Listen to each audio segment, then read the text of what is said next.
Hi friends, అందరికీ నమస్కారం.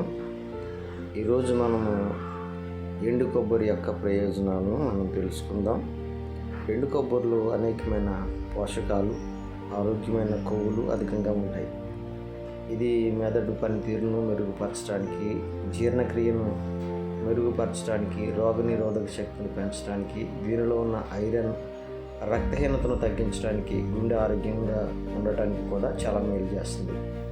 ఇంకా ఎండు కొబ్బరిలో ప్రధానంగా మనం చూసుకుంటే కనుక చక్కటి మంచి కొవ్వులు దీంట్లో కలిగి ఉంటాయి.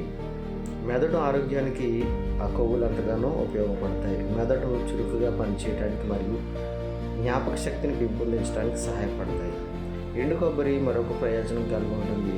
రక్తహీనతను నివారించడంలో ఎండు కొబ్బరి ఐరన్ పుష్కలంగా ఉండటం వలన దీన్ని బలంతో కలిపి తీసుకున్నట్లయితే కనుక హిమోగ్లోబిన్ శాతం ఎక్కువగా పెరిగే అవకాశం ఉంది. ఇంకో విషయాన్ని మనం పరిశీలన చేస్తే జీర్ణక్రియ సంబంధిత వ్యాధుల్లో దీనిలో డైటరీ ఫైబర్ మలబద్ధకాన్ని నివారిస్తుంది మరియు గ్యాస్ యాసిడిటీ వంటి సమస్యలు దూరంగా చేశాక అవకాశాన్ని ఎండు కొబ్బరి కలిగిస్తుంది.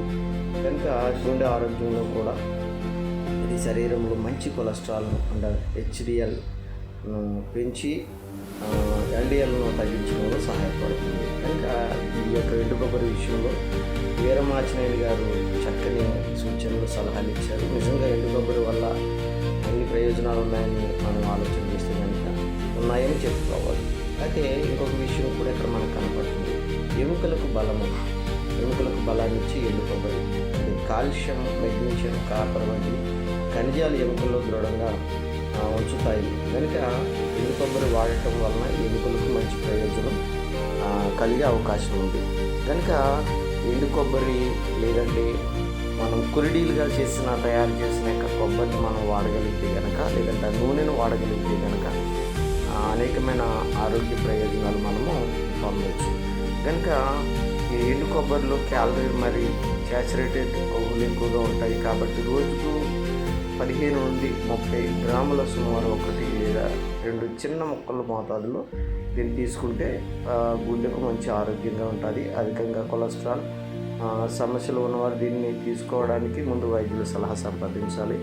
కనుక ఇది పనిచేస్తుంది. ఇది 100కు 100% ఈ యొక్క ఎండు కొబ్బరి పనిచేస్తుంది. అంతేకాదు కానీ ఎండి కొబ్బరితో మనం ఏదైతే కురిడీలను మనం తయారు చేసి ఆ కురిడీలను మనము నూనెగా పట్టించుకుంటాము గానుగలో, చెక్క గానుగలో, అది చాలా ఆరోగ్య ప్రయోజనకరంగా ఉంటుంది. కనుక ఇవన్నీ మేము గత సంవత్సరం ఈ కాయలను మేము మా చెట్టు రాలిన కాయలు మేము వీటినన్నిటిని ఒక స్టోరేజ్ పెట్టుకుని ఈ రీతిగా కురిడీలు అయ్యేలా మేము చేసుకుని దీన్ని నూనెకి తయారు చేసుకోవటానికి మేము ఉపయోగిస్తున్నాం. ఎందుకంటే వీరమాచినేని గారు మనకు చెప్పింది ఇది. కొబ్బరికాయ చెట్టున రాలాలి. ఆ రాలిన కొబ్బరికాయ మనం నిలవబెట్టుకుని అది కురిడి అంతవరకు ఆడాలన్నమాట. లటకమని ఆడాలి. ఆ రీతిగా ఎప్పుడైతే కొబ్బరి అవుతుందో ఆ కొబ్బరి నూనె ఆరోగ్యానికి చాలా మంచిది అన్నట్లు వీరమాచినేని గారు చెప్పుకుంటూ వచ్చారు. ఇప్పుడు నేను కట్ చేసి చూపిస్తుంది ఇది ఏంటంటే, ఇది మాకు ఇంట్లో వాడుకోవడానికి కొబ్బరి పొడి అనమాట. ఇంట్లోనే మేము కొబ్బరి పొడి తయారు చేసుకుంటాం. ఇలా చిన్న ముక్కలుగా కట్ చేసి ఈ ఎండిపోయిన కురిడికాయలు అనమాట. వీటిని మిక్సీలో ఆడి 1-2 గంటలు జస్ట్ అలాగా ఎండలో ఉంచిన తర్వాత మేము డబ్బాలో స్టోర్ చేసి పెట్టుకుంటాం. బయట ఉన్న పాడవదు, ఫ్రిడ్జ్లో కూడా పెట్టుకోవచ్చు.